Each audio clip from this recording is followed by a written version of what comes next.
산에서 약초를 캐는 사람들을 우리는 신만이라고 합니다.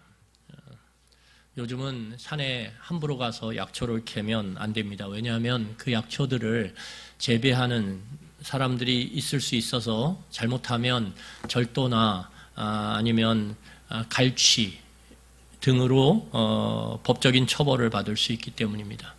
그리고 그 산이라는 게 개인 소유일 수 있기 때문에 그 산에 가서 함부로 약초를 캐면 안 되죠.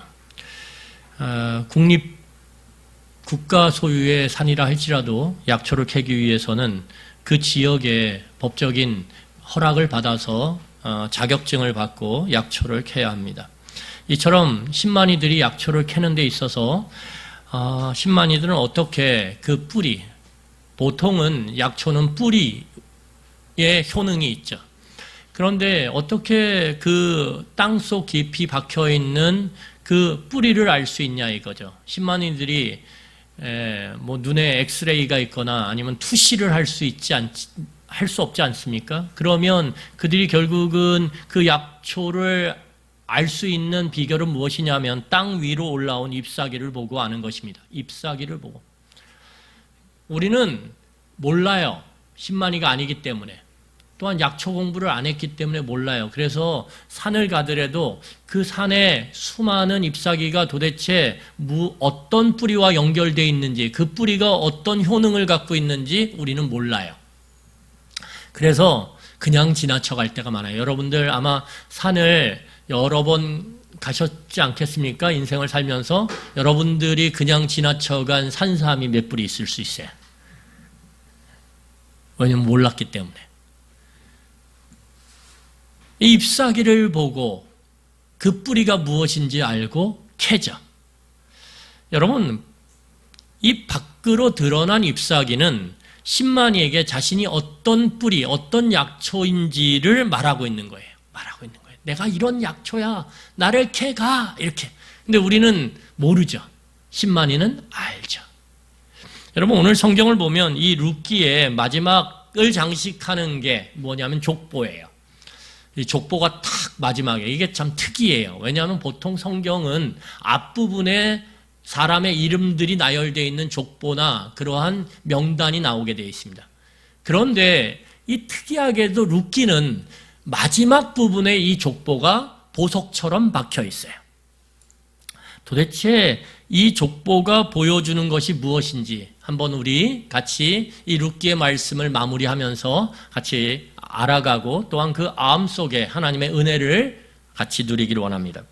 여러분, 오늘 우리 마지막 읽었던 이 족보는 18절부터 22절, 룻기 4장 18절부터 22절까지 나오는 족보인데 이 족보는 아주 전형적인 왕족의 족보예요. 그래서 학자들은 이 족보가 후대에 첨부됐다, 덧붙여졌다라고 이야기를 해요. 그러니까 원래 룻기의 이야기에 이 족보가 마지막에 탁 후대에 붙은 거죠. 왜냐하면 이 족보 자체가 아주 전형적인 왕족의 족보거든요. 여러분, 고대 이스라엘 사회 가운데서의 왕족의 족보는 보통 10대로 끊습니다. 10대 이렇게 끊어요. 오늘 성경을 보면 18절로 22절을 보세요. 거기 보면 베레스의 족계보라 그러면서 베레스가 누구를 낳아요? 헤스론을 낳고 헤스론이 람을 낳고 람이 암미나답이 나손을, 나손이 살몬을, 살몬이 보아스를, 보아스가 오벳을, 오벳이 이새를, 이새가 다윗을. 그래서 베레스로부터 다윗까지가 몇 명이냐? 10명이에요. 10명. 열이라는 게 뭐죠? 이게 신의 숫자거든요. 하나님의 숫자, 완전수. 그러니까 10대가 딱 끊어져서 오늘 룻기의 마지막 스토리 뒷부분에 딱 덧붙여진 거예요. 여러분, 우리가 이 베레스의 족보를 쭉 훑어보면서 우리의 눈길이 머무는 곳이 어디입니까? 당연히 다윗이죠. 마지막 부분에 나오는 다윗이 우리 눈을 싹 사로잡죠. 왜냐하면 우리는 다윗에 대해서 한두 가지 이야기는 알고 있거든요.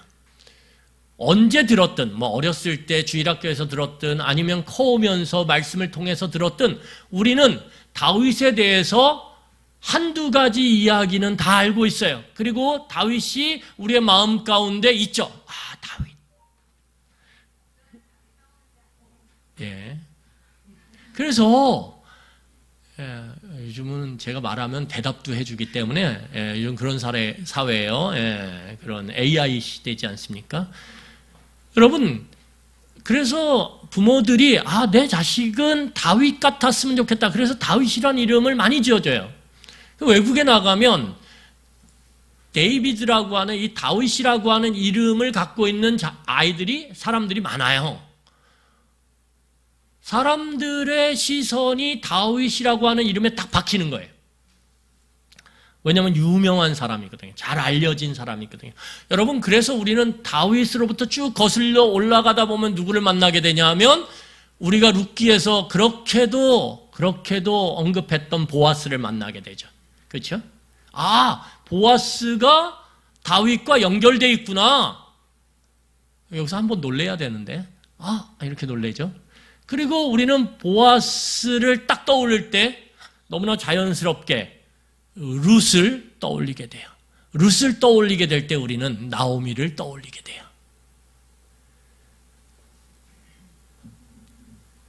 연결되어 있다라는 거죠. 연결되어 있다. 여러분, 신비롭지 않습니까? 이게 굉장히 족보로 아주 객관적이고 단순하게 이름만 나열한 것 같지만 그 이름과 이름 사이의 그 행간, 그 사이에 담겨진 이야기들을 우리가 알아가기 시작하면 이 족보는 우리를 너무 신비롭게 만들어요. 와, 어떻게 보아스와 룻이 연결될 수 있었을까? 저 멀리 모압 땅의 여인이었던, 남편을 잃어버렸던 그 보잘것없는 그 이방인 여인이 어떻게 보아스랑 연결되고 그 보아스와 연결됨 가운데서 어떻게 다윗의 조상이 될 수 있었을까? 여러분, 우리는 거기서 의아하지 않을 수가 없어요. 어떻게 다윗의 증조모가 될 수 있었을까? 너무 신비롭지 않습니까? 여러분, 우리는 이 족보 속에서 나오미가 보이진 않지만 그 보아스 밑에 룻이 있고 룻 밑에 그 룻을 이 놀라운 족보와 연결되게 만들 수 있었던 나오미의 그 모습이 떠오를 수밖에 없어요.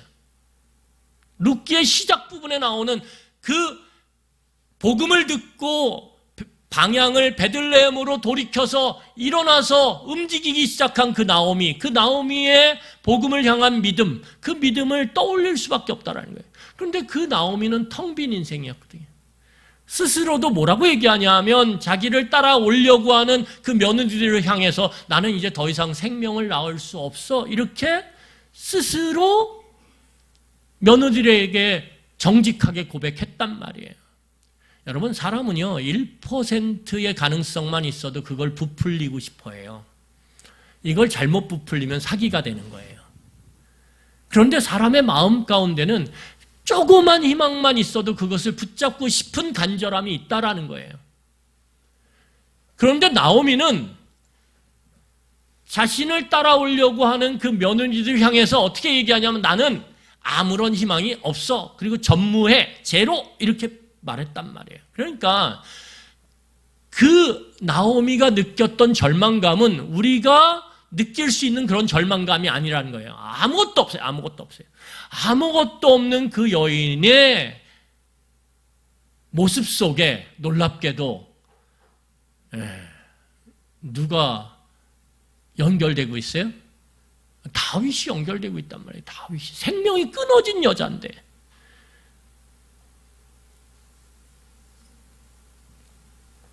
신비롭죠.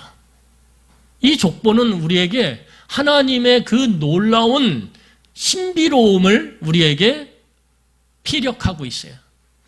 여러분, 오늘 성경을 보면 드디어 보아스와 룻이 결혼을 합니다. 이 결혼이 특별한 결혼이에요. 여러분, 이 족보가 탄생할 수 있었던 그 중심에는 이 보아스와 룻의 결혼이 있었다라는 거예요. 그런데 이 보아스와 룻의 결혼이 아주 특별해요. 왜 특별하냐 하면 엄청난 차이가 존재했거든요. 보아스라는 사람과 룻이라고 하는 여인 사이에 어마어마한 차이가 존재했다라는 거예요. 이 차이가 어떤 차이냐? 기울어진 차이예요. 기울어진 차이. 그래서 이름하여서 이 보아스와 룻의 결혼은 오늘날로 말하면 기울어진 결혼이죠. 기울어진 결혼. 여러분, 기울어진 결혼 그러면 벌써 부모들 한숨이 쏟아져 나와요. 친인척들이 한숨을 쏟아내기 시작해요. 야, 저건 기운 결혼인데, 기운 결혼인데. 그런데 얼마나 기울었냐면, 여러분, 보아스가 룻을 부를 때 우리는 이미 알고 있어요. 뭐라고 부르냐면 이렇게 불러요. 내 딸아, 이렇게 부르죠. 내 딸아. 그러면 우리는, 아, 보아스가 룻보다는 나이가 많았겠구나, 이렇게 알 수 있어요. 그런데 그 나이가 어느 정도 많았을까라고 생각해 보면 보아스는 나오미와 같은 세대일 가능성이 높아요. 물론 나오미가 훨씬 나이가 많죠. 하지만 세대는 같은 세대일 가능성이 있다는. 그렇기 때문에 보아스가 룻을 향해서 내 딸아 이렇게 부르거든요. 물론 고대 사회이긴 하지만 그럼에도 불구하고 어린 룻과 나이가 많은 보아스의 결혼이에요. 이것은 굉장히 색안경을 끼고 보면 어쩌면은 사정을 모르는 사람들은 나오미가 룻을 팔아먹은 줄 알아요. 그럴 수 있어요. 얼마든지 오해할 수 있는 결혼이죠. 색안경을 끼고 보면 나오미가 자신의 삶을 위해서 룻을 부자인, 그렇지만 나이가 많은 그 보아스에게 마치 돈을 받고 팔아넘긴 듯한 결혼으로 비춰질 수도 있다는 거예요. 그만큼 나이 차이가 있어요. 또한 보아스는 부자죠. 룻은 가난했어요. 여러분, 보아스는 유대인이에요. 룻은 이방인이죠. 여러분, 보아스는 원주민이에요. 그런데 룻은 뭐예요? 이주민이죠. 이주한 지 얼마 되지도 않았어요. 보아스는 강자고 룻은 약자예요. 그러니까 이 모든 조합이 다 기울어진 상태로 오늘 결혼을 하게 되는 거예요. 여러분, 그렇기 때문에 오늘 보아스와 룻은 사회적 관계로 본다면 양쪽 끝에 위치해 있어요. 양쪽 끝에. 절대 만날래야 만날 수가 없는 관계. 보아스와 룻은 절대 만날래야 만날 수가 없어요. 자연스럽게. 요즘에 이야기하는 자만추죠. 자연스러운 만남 추구. 자연스럽게 만날 수가 없는 고대 사회의 결혼이에요. 여러분, 이렇게 극단적 차이, 이렇게 극단적으로 기울어진 관계나 결혼은 뭘 불러일으키냐면 뭘 불러일으킬까요? 그 두 사람 사이에 무시와 외면을 어떻게 해요? 드러내게 돼 있어요. 이렇게 기울어졌는데, 그러니까 어떻게 해요? 조금만 해도 무시하고 외면해져. 누가? 강한 사람이, 나이 많은 사람이, 가진 사람이, 힘 있는 사람이. 그렇지 않습니까? 이런 기울어진 관계는 처음엔 좋은 것 같지만 시간이 흐르면 폭력과 착취가 그 관계 안에서 일어날 수밖에 없어요. 처음엔 좋은 것 같지만 이런 기울어진 관계는 이용하고 버리는, 당장은 내가 내 욕망을 위해서 이용하지만 나중에 쓸모가 없어지면 무참히 버려버리는 그런 관계가 될 수밖에 없다라는 거예요. 대부분의 이 세상에서 기울어진 관계는 무시나 아니면 외면, 폭력이나 착취, 아니면 이용이나 버림으로 끝나는 경우가 비일비재해요. 그래서 일반적으로 이런 기울어진 결혼을 사람들은 축복하지 않아요. 왜요? 경험상 그 기울어진 결혼들이 어떠한 종말로 귀결되는지를 사람들이 경험상 알아왔거든요. 그것들이 그들 안에 데이터로 축적돼 있거든요. 그래서 그런 결혼을 축복하진 않아요. 그런데 오늘 보아스와 룻의 결혼은 달랐다라는 거예요. 보아스와 룻의 결혼이 달랐어요. 오늘 성경 룻기 4장 11절과 12절을 우리 같이 읽도록 하겠습니다. 같이 읽겠습니다. 성문에 있는 모든 백성과 장로들이 이르되 우리가 증인이 되나니 여호와께서 내 집에 들어가는 여인으로 이스라엘 집을 세운 라헬과 레아 두 사람과 같게 하시고 내가 에브라데서 유력하고 베들레헴에서 유명하게 하시기를 원하며 여호와께서 이 젊은 여자로 말미암아 내게 상속자를 주사 내 집이 다말이 유다에게 낳아준 베레스의 집과 같게 하시기를 원하노라 하니라. 여러분, 보아스의 집안이요, 전통적인 유다 지파예요. 유다 지파는 이스라엘 사회 내에서 가장 강한 지파예요. 그러니까 그 고대 사회에서는 그 사회를 이끌어가는 아주 유력한 가문들이 몇 개의 가문들이 있습니다. 그 가문들이 결국은 세력이 돼서 그 사회를 이끌어가게 돼요. 그래서 여러분, 우리가 권문세도 이렇게 이야기하지 않습니까? 그 조선시대에 김씨, 안동 김씨 이러면, 또 여기 안동 김씨 혹시 있으시면, 안동 김씨 그러면 권문세가 막 무슨 최씨 막 이런 게 있잖아요. 그게 조선시대에 있고 고려시대에도 있었어요. 그런 유력한 가문에 속해 있던 게 누구냐 하면 보아스란 말이에요. 그래서 보아스는 유대지파에 속해 있을 뿐만 아니라 그 유대지파 안에서도 아주 유력한 사람이 누구냐면 할아버지예요. 그 사람이 바로 나손이에요. 우리가 아까 읽었던 그 계보에 나오는, 족보에 나오는 나손이라고 하는 사람이 보아스의 할아버지인데, 이 나손이라고 하는 사람은 이 이스라엘 백성들이 출애굽을 해서 40년 동안 광야길을 걸은 후에 가나안 땅에 들어가서 전쟁을 치르고 정착하는 과정 속에, 이 모든 출애굽 과정 속에서 가장 유력한 사람이 두 사람이거든요. 누구냐면, 누구예요? 모세와 아론이에요.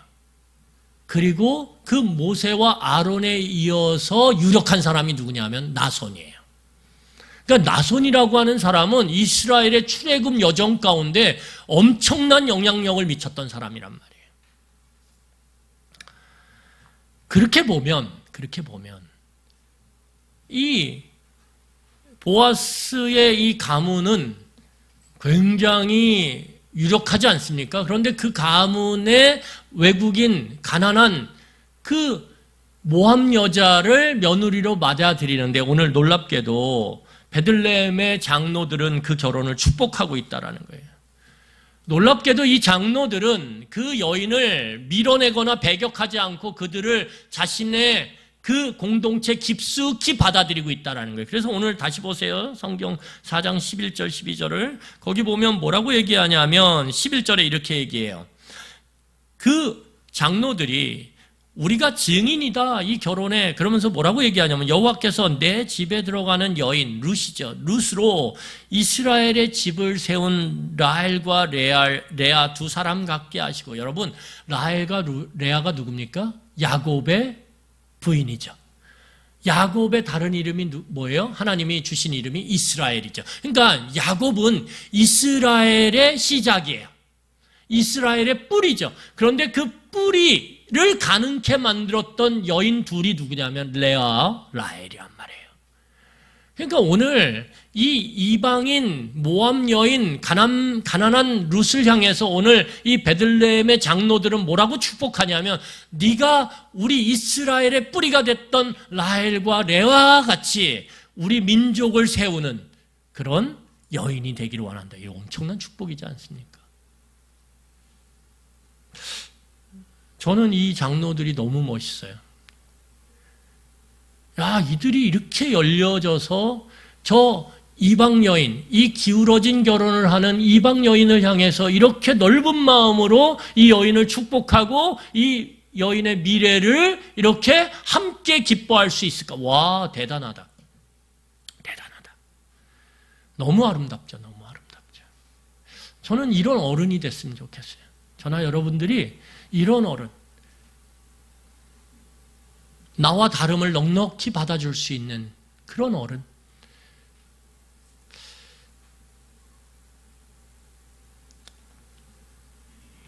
속물같이 저 사람이 가진 게 얼마야, 저 사람의 지위가 얼마나 높아, 배운 게 얼마나 있어, 그런 것들을 다 따져가면서 손익계산을 아주 0.00000 단위까지 그렇게 하면서 거기서 울고 웃는 그런 세속적 속물들이 되지 않았으면 좋겠어요.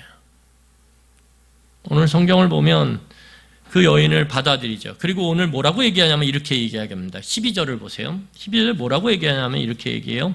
여호와께서 이 젊은 여자로 말미암아 내게 상속자를 주사, 여기서 아들이죠. 아들을 주사 내 집이 다말이 유다에게 낳아준 베레스의 집과 같이 되기를 원하노라. 여러분, 다말이 누굽니까? 유다 시아버지와 어떻게 해요? 관계를 맺음으로 베레스라고 하는 이 아들을 낳았거든요. 그런데 이 다말이 그렇게 한 이유가 뭐예요? 자기의 죽은 남편의 대를 잇기 위해서. 가문을 말살시키지 않고 가문을 일으키기 위해서 기꺼이 다말이 희생을 하죠. 기꺼이 희생을 해요, 다말이. 그런데 오늘 이 장로들이 룻을 보면서 뭐라고 이야기하냐면 너를 통해서 생명이 끊어졌던 가문이 다시 생명이 이어지기를 원한다라고 축복해요. 그러니까 이 여인을 향해서 장로들은 이스라엘 나라를 세운, 민족을 세운 여인과 같은 유력한 가문이 끊어지지 않고 다시 되살아날 수 있도록 그렇게 살린 그 여인들처럼 이 여인이 되기를 원한다라고 오늘 축복하고 있어요. 여러분, 그러면 이 말들 속에서 왜 이렇게 베들레헴의 장로들이 이 보아스와 룻의 결혼, 이 기울어진 결혼을 축복하고 있을까요? 이유는 단 하나예요. 그들의 결혼 안에, 그들이 결혼을 하는 과정 속에서 만들어낸 그 스토리들이, 그들이 함께 이룬 그 이야기들이 무엇을 담고 있냐면 하나님의 뜻을 담고 있거든요. 그러니까 이게 인간적인 겉으로 보면 기울어진 결혼인데 그 결혼 속에는 하나님의 말씀에 순종하려고 하는 보아스와 룻과 그 나오미의 그 헌신과 희생과 인애라고 하는 너무 아름다운 가치들이 보석처럼 박혀 있다는 거예요. 그러니까 겉으로 보면 너무 기울어졌어요. 겉으로 보면. 그런데 속을 보면 그 한 사람 한 사람이 기꺼이 자기 것을 내놓는 희생, 기꺼이 자기 것을 포기하는 헌신이 그 안에 촘촘하게 보석처럼 박혀 있어서 그 기울어진 겉으로 보이는 그 껍데기를 뚫고 빛을 발하고 있다라는 거예요.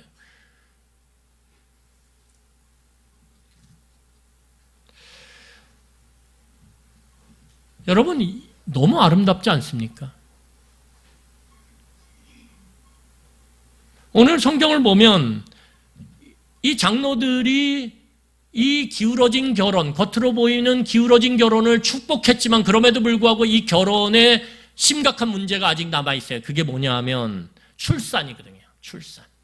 이 결혼이 출산을 하지 못하면 이 결혼은 당장은 현재적인 의미는 가질 수 있고 현재적인 가치는 있을 수 있어요. 그렇지만 그것이 미래적 가치를 가질 수가 없어요. 그 출산, 그런데 여기에 어떤 문제가 있냐면 제가 지난주에 말씀드렸던 것처럼 룻의 불임의 가능성이 분명히 존재하거든요. 그리고 그 불임의 가능성으로 인한 두려움이 이 결혼 안에 있다라는 거예요, 여전히. 그런데 놀랍게도 오늘 13절을 보세요. 우리 13절 읽겠습니다. 13절 같이 읽겠습니다. 시작. 이에 보아스가 룻을 맞이하여 아내로 삼고 그에게 들어갔더니 여호와께서 그에게 임신하게 하심으로 그가 아들을 낳은지라. 여러분, 오늘 하나님께서 여기 분명히 말씀하고 계시죠. 보아스와 룻 사이에 아들을 주셨다 이렇게 얘기해요. 여러분, 이 하나하나가 한 줄의 이야기로 연결되고 있기 때문에 우리는 그렇구나 넘어가지만 이 보아스와 룻의 결혼 자체도 너무너무 큰일이지만 그 둘 사이에서 아이가 탄생했다는 것 자체도 너무 놀라운 사실이라는 거예요. 이 아이가 탄생하지 않으면 이 결혼은 미래적인 가치를 가질 수가 없어요.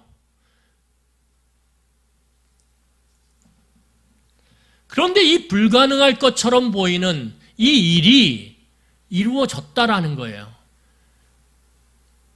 누구를 통해서요? 하나님을 통해서. 보이지 않는 손으로 역사하시는 하나님을 통해서 이 일들이 이루어졌다라는 거예요. 그리고 이들의 결혼은 미래적인 소망을 담고 계속적으로 결혼이 확장돼 갔다라는 거예요. 이 결혼이 확장돼 가는 결혼이에요. 이 결혼이 놀라운 건 결혼이 확장돼요. 여러분, 결혼도요, 어떤 결혼은 쪼그라드는 결혼이 있어요. 막 다 쪼그라들어. 그래서 어떻게 얘기해? 이렇게. 내가 젊었을 때 이런 걸 꿈꿨던 건 아니야. 막 이렇게 얘기하죠. 그렇죠? 내가 당신 만나가지고 요 모양 요 꼴 됐어. 이런 말이지. 그렇죠? 이게 다 쪼그라든 결혼이에요. 쪼그라든 결혼. 내 꿈이 쪼그라들고 내 삶이 쪼그라들고 마음이 쪼그라들고 내 형편이 쪼그라들고 다 쪼그라드는 결혼. 그런데 어떤 결혼은 이런 결혼이 있어요. 했는데 확장이 돼.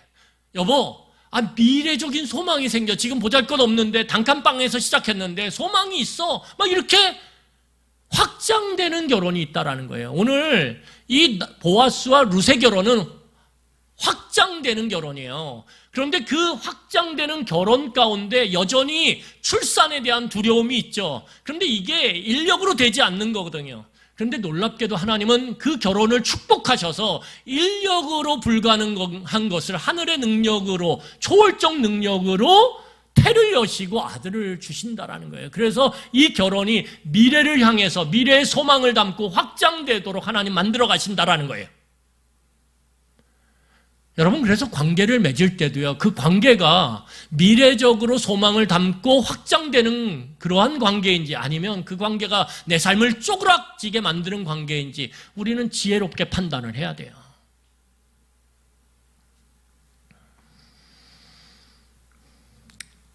여러분, 성경을 보면 우리 놀랍게도 13절을 다시 보세요. 그 아들을 낳았는데 그 아들을 누가 안냐하면 룻의 품에 안긴 게 아니라 나오미의 품에 안겨요. 여러분 생각해 보세요. 나오미의 품에 그 아들이, 이 오벳이라고 하는 아들이 탁 안기는 거예요. 여러분, 오벳의 뜻이 뭐냐면 섬기는 자란 뜻이거든요. 섬기는 자. 애가 참 태어났는데 이름이 섬기는 자야. 놀랍지 않습니까? 여러분들이나 저나 그런 걸 경험해 본 적이 없어서 별로 안 놀라죠. 어떤 분이 이렇게 얘기하는 거죠. 목사님, 제가 아이를 낳는데 벌써 5살밖에 안 됐는데 막 집을 섬겨요. 엄마 아프면 막 약 갖다 주고 섬겨요. 엄마 아파가지고 누워있으면 집안 청소를 해요. 6살짜리가. 여러분, 이러면, 그렇게 너무 어린애가 그러면 근데 자기가 스스로 그렇게 한다. 섬기는 자. 이런 아이들 있으면 좋지 않겠습니까? 이름이 섬기는 자야, 태어난 아이가. 그런데 이 아이의 이름을 누가 줬냐면 공동체가 지어졌거든요. 이 베들레헴의 여인들이 모여서 어떻게 해요? 이 아이는 이 나오미 품에 안긴 그 아이의 이름을 오벳이라고 지어줘요. 섬기는 아이다. 이 아이가 나오미를 섬겨요. 이 아이가 룻을 섬겨요. 이 아이가 이 베들레헴의 사람들을 섬겨요. 섬기는 아이로 탁 세워지는 거죠. 여러분 생각해 보세요. 텅 비었던 나오미의 인생.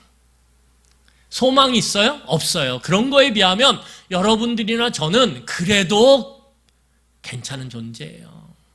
괜찮은 존재예요. 여러분, 삶을 살다 보면요, 걱정거리가 하나, 둘, 셋, 넷 막 오기 시작해요. 어느 순간에. 그리고 그게 서로 뭉쳐져요. 그러면 불안감이, 두려움이 우리의 삶에 확 몰려와요. 저라고 없겠습니까? 있죠. 그 순간 제가 불안함 가운데서 너무 힘들어요. 왜 이렇게 인생은 힘들까? 왜 인생은 이렇게 안정되지 않을까? 왜 인생은 이렇게 요동칠까? 왜 한 치 앞도 볼 수 없을 정도로 그렇게 불안할까? 불안정할까? 여러분, 50이 넘어가는 인생을 살아오면서도 오늘도 여전히 그것을 고민해요.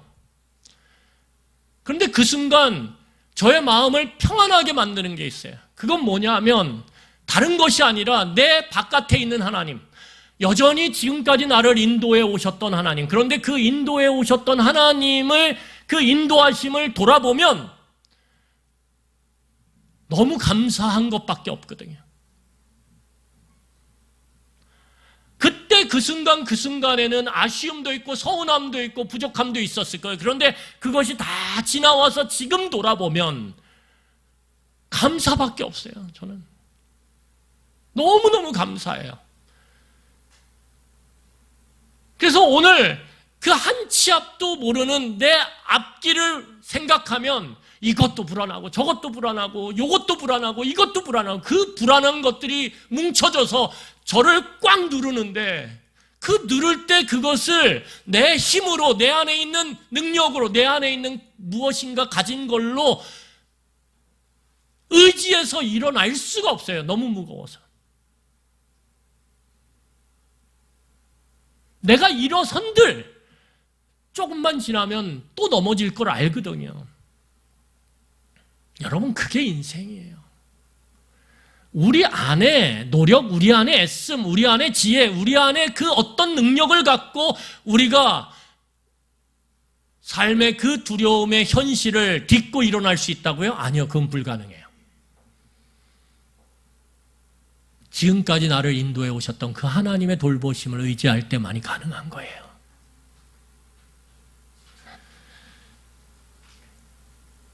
여러분, 나오미를 보세요. 아무 희망도 없는, 그래서 나는 죽었다 스스로 얘기했다. 나는 죽은 목숨이야. 마치 원뿌리에서 잘려진 장미 그 송이처럼 살아있는 것 같지만 이미 줄기로부터 끊어져 있기 때문에 이제 얼마 지나지 않으면 말라 비틀어져 다 산산이 부서질 그런 존재라는 거예요. 스스로 그렇게 텅 빈 인생 가운데 고백을 해요. 그런데 놀랍게도 오늘 시간이 지나서 보니까 오늘 그 생명이 끊어진 여인의 품에 방긋 웃고 막 낑낑낑거리는 그 놀라운 생명력의 역동성이 느껴지는 오벳이라고 하는 아이가 안겨 있단 말이에요. 이게 기적 아닙니까? 이게 신비로움 아닙니까?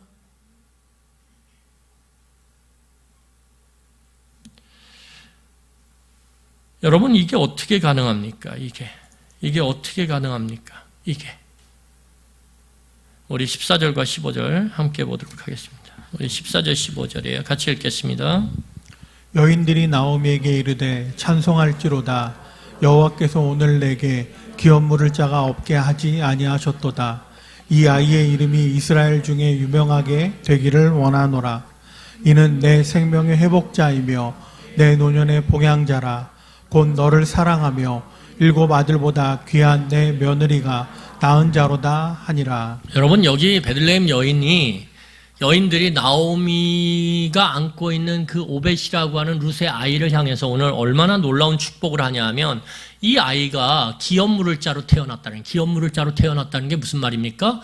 나오미의 끊어진 생명, 그 끊어진 가문을 다시 잇는 존재로 그렇게 지금 여기 태어나 있다라는 거예요. 생명이 끊어졌던데 생명이 탄생했다라는 거예요. 이게 기적이라는 거예요. 이게. 여러분, 오늘 거기 성경을 보면 베들레헴 여인들이 뭐라고 축복하냐 하면 이렇게 축복해요. 7 아들보다 낫다 이렇게 축복해요. 7 아들. 여러분, 고대 사회에서 아들은 아주 큰 가치를 지니죠. 그런데 그 아들이 몇 명이에요? 7명. 성경에서 7은 완전수죠. 그러니까 그 아들들 7명이 완벽하게 그 엄청난 가치를 가지는데 이 관용구가요, 7명의 아들, 이게 뭐냐 하면 가치의 최고치를 이야기해요. 가치를 최대로 낼 수 있는 최대치. 그런데 그 최대치보다 누가 더 귀해요? 룻 한 사람이. 이방인 여자 한 사람이 더 귀하다라는 거예요.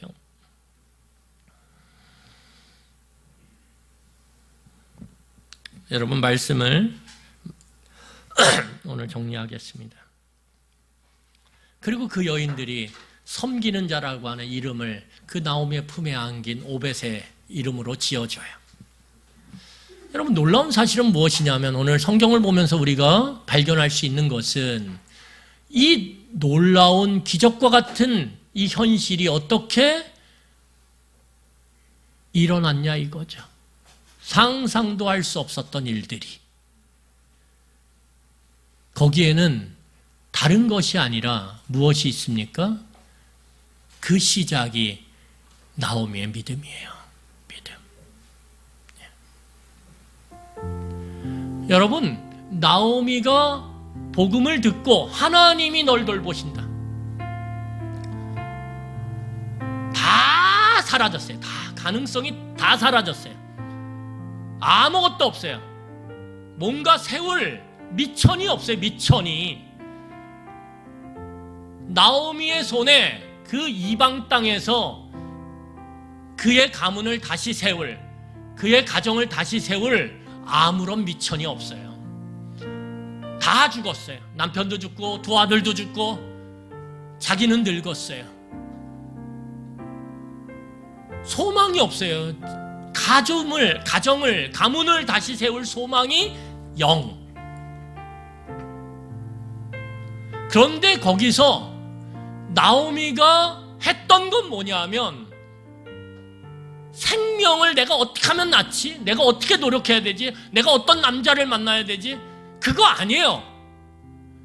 거기서 나오미가 했던 건 뭐냐면, 전혀 상관없어 보이는 하나님이 너를 돌보신다, 이 놀라운 기쁜 소식, 이 복음을 듣고 그 자리에서 일어난 거예요. 그리고 아무것도 보장되지 않은, 아니 어쩌면 이방 땅에서 살아왔기 때문에 그 땅에 머무는 게 그래도 나을 수 있는데, 조금이나마 아무것도 보장되지 않은 베들레헴 땅으로 방향을 바꿔 돌이켜 가는 거예요. 이건 모험이에요. 지금보다 못한 삶을 살아갈 수 있는, 지금보다 더 깊은 지하실로 내려갈 수 있는 그러한 가능성이 많은 그 길로 나오미는 기꺼이 걸어가요. 왜요? 단 하나, 환경을 보는 게 아니에요. 상황을 보는 게 아니에요. 뭐요? 하나님이 날 돌보신다 그랬으니까 그 기쁜 소식, 그 복음을 붙잡고 믿음으로 가요. 여러분, 그런데 여기서 제가 여러분들과 제가 정말 나누고 싶은 게 있어요. 여러분, 나오미의 믿음은 악으로 깡으로의 믿음이 아니라는 거예요. 신앙생활하면서 우리가 여러분 악으로 깡으로 내 더 큰 욕망으로 버틸 수 있어요. 버틸 수 있어요. 여러분, 예수 제대로 안 믿어도요, 아니 예수를 안 믿어도 어려움 가운데, 물품 가운데, 다 허물어진 가운데 다시 시간이 지나면서 그 삶을 세울 수 있어요. 직장도, 기업도, 자기 가정도 세우는 것처럼 보여요. 그들이 뭘로 세워요? 소수지만 그 무너졌던 걸 일으키는 소수의 사람들이 있단 말이에요. 그 사람들을 우리는 악으로 깡으로 그런 것들을 어떻게 해요? 혀 깨물면서 그렇게 일으켜 가죠. 자기의 더 큰 욕망, 내가 이렇게 무너질 수 없다라고 하는 더 큰 욕망으로 그 무너진 현실을 딛고 다시 일어나죠. 책임감으로, 의무감으로 그렇게 버티면서 다시 일으킬 수 있어요. 일으킬 수 있어요. 세상에서도 그런 예들은 영웅담처럼 들려져요. 그러면 오늘 믿음을 갖고 견디고 그 견딤을 통해서 오늘 이 놀라운 생명의 자리, 풍요의 자리로 다시 돌아온 나오미랑 뭐가 다르냐 이거죠. 뭐가 다르냐? 뭐로 가도 서울만 가면 된다라고 얘기할 수 있어요. 꽝 잡는 게 매라고 얘기할 수 있어요. 그러면 그렇게 해야 될까요? 우리가 성도로서? 나오미가 그렇게 했나요? 악으로 깡으로, 더 큰 욕망으로, 더 큰 책임감과 의무감으로 자기가 버틸 수 있는 그 버팀을 끝까지 하면서 그렇게 얼굴에 인상 팍 쓰고 견뎠나요? 아니요, 그렇지 않아요. 그렇지 않아요. 여러분, 놀랍게도 나오미는 믿음으로 견뎠다라는 거예요. 믿음으로. 그런데 그 믿음은 제가 지난주에 말씀드리지 않았습니까? 믿음은 그 뒷면에 뭘 품고 있냐면 사랑을 품고 있거든요. 인애. 여러분, 믿음으로 견디는 것은요, 그 견딤이 있으면 있을수록 그 삶에서 뭐가 흘러나오냐면 사랑이 흘러나와요. 인애가 흘러나와요. 나오미의 믿음은 그 견딤 가운데, 그 연약한 자기의 며느리를 향한 인애와 사랑으로 흘러나왔단 말이에요.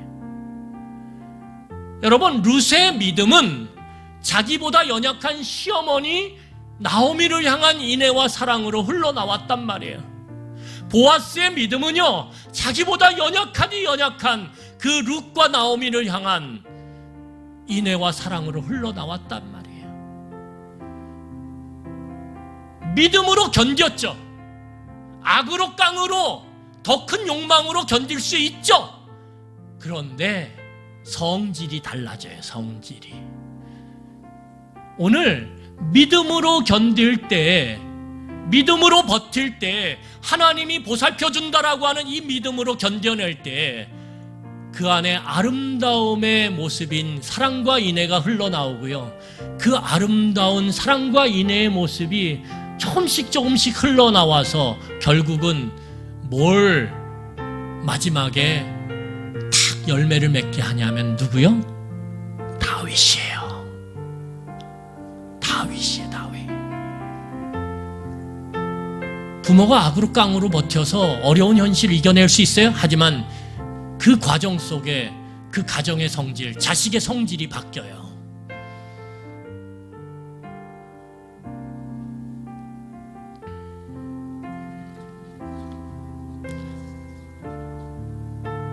여러분, 우리 시편 23편을 보도록 하겠습니다. 그리고 말씀 마치겠습니다. 시편 23편. 우리 한 목소리로 천천히 같이 읽겠습니다. 여호와는 나의 목자시니. 아니요. 제가 같이 읽겠습니다. 제가 같이 읽겠습니다. 시작. 여호와는 나의 목자시니 내게 부족함이 없으리로다. 그가 나를 푸른 풀밭에 누이시며 쉴 만한 물가로 인도하시는도다. 내 영혼을 소생시키시고 자기 이름을 위하여 의의 길로 인도하시는도다. 내가 사망의 음침한 골짜기로 다닐지라도 해를 두려워하지 않을 것은 주께서 나와 함께 하심이라. 주의 지팡이와 막대기가 나를 안위하시나이다. 주께서 내 원수의 목전에서 내게 상을 차려주시고 기름을 내 머리에 부으셨으니 내 잔이 넘치나이다. 내 평생의 선하심과 인자하심이 반드시 나를 따르리니 내가 여호와의 집에 영원히 살리로다. 아멘.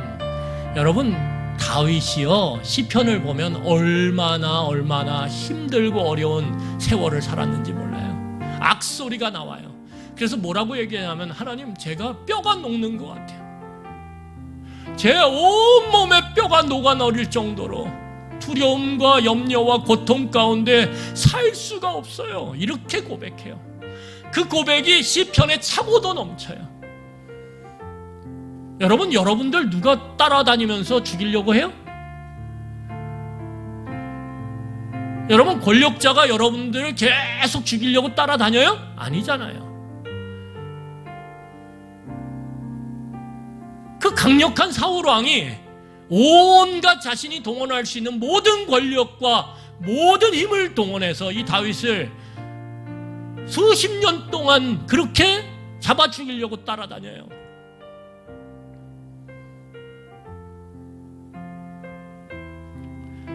여러분, 그런데 놀라운 것은 무엇입니까?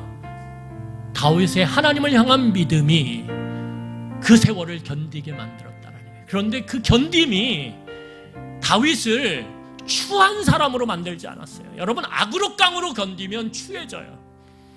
내 더 큰 욕망으로 내가 지금 이 무너진 현실을 내가 극복하리라. 여러분, 그러면 어떻게 될까요? 그 중에 소수는 그 무일푼에 아무것도 없이 무너져 내린, 다 불타버린, 다 재가 돼버린 그 인생에 뭔가 세울 수 있어요. 뭔가 가지게 될 수 있어요. 그런데 어떻게 돼요? 그 더 큰 욕망으로 버틴 그 인생은 상상할 수도 없는 괴물이 되어져 버려요. 욕망의 끝을 달려가며 자신이 다시 갖게 된 그 돈으로 할 수 있는 모든 그 악한 일들, 그런 것들을 서슴없이 하는 괴물이 되어진다라는 거예요. 하지만 오늘 다윗은, 오늘 그 어머니, 그 증조모, 그들이 믿음을 갖고 아름다움의 사랑과 인애를 그 진액처럼 흘려 내보내는 그것들이 결국은 다윗에게 이르고, 다윗은 오늘 이 힘든 고단한 인생길을 왔음에도 불구하고 그 속에서 믿음으로 견뎌냈음에도 불구하고 뭐라고 오늘 고백하냐 하면, 하나님, 저는 제 잔이 너무 넘쳐요. 감사해요. 여러분, 이 아름다움의 성질이 예수 그리스도로 이어지는 거예요. 눈에 보이는 걸 극복하는 게 중요한 게 아니에요. 그 속에서 진짜 믿음을 갖고 하나님을 의지하며 견딜 때, 그것이 우리의 속의 성질을 아름답게 바꿔간다라는 거예요. 그리고 그 충만함으로 채워진 그 순간에 이르러도 우리는 교만하지 않아요. 우리는 하나님의 은혜를 잊어버리지 않아요. 여전히 그 가운데서 우리는 더 하나님을 찬양하고, 더 하나님을 바라보고, 더 하나님을 앙망하는 이 다윗과 같은 존재, 그런 존재가 되어진다라는 거예요. 저는 여러분들에게 하나님의 축복이 임하기를 날마다 기도해요. 그런데 그 축복이 여러분들을 더 아름답게 만들어갔으면 좋겠어요. 더 빛나게 만들었으면 좋겠어요. 다윗처럼, 그리고 예수 그리스도처럼. 이것이 나오미와 룻과 보아스가 만들어내는 인애의 삼중주예요. 그리고 그 삼중주를 하나님께서 멋지게 지휘하시며 더 큰 인애로 그것을 땅끝까지 확장시켜 가시는 거죠. 이런 일들이 우리의 삶 가운데 있기를, 여러분들의 삶 가운데 있기를 간절히 축원합니다. 우리 이 시간에 같이 찬양하겠습니다.